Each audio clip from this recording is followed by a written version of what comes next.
साल माल अभी तो जगह खाली पड़ी हुई हैं, अभी माल आ रहा है, लोग भी आ रहे हैं, देखते हैं होता है क्या आगे आगे।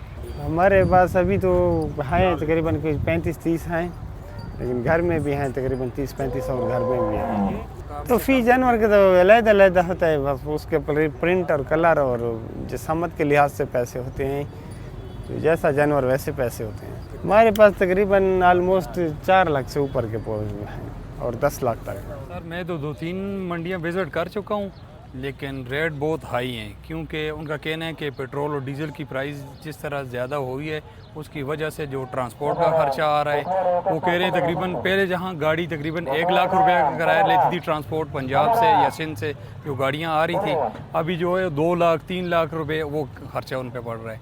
तो अभी हमने 2-3 मंडियाँ विज़िट की हैं, तकरीबन कम से कम 4 लाख 5 लाख 6 लाख से कम जानवर कोई भी नहीं है। पिछले साल जो हमने जानवर लिया था 1.5 लाख 2 लाख रुपए का, अभी वो 5 लाख और 6 लाख रुपए कह रहे हैं। तो सुन्नत इब्राहिमी भी है, वो भी अदा करनी है। देख रहे हैं कि कोई सस्ता जानवर मिल जाए, ना हुआ तो फिर छोटा जानवर ही लेंगे, कुर्बानी तो करनी है। पसंद तो आया लेकिन बहुत महंगा है यार, वो पहले सीज़न से बहुत महंगा है, आधा से ज़्यादा रेट बढ़ाया उसने, ये पेट्रोल की वजह से। पिछले साल मैंने लिया 170 पे तकरीबन इतना लिया, अभी मैंने उसे पूछा 370, ये कितना महंगा हो गया, बहुत महंगा है ये इस साल, पुराना सालों से इस निस्बत में बहुत महंगाई है। जानवर लेंगे लेकिन मजबूरी है, क्या करें, थोड़ा सस्ता वाला देखे।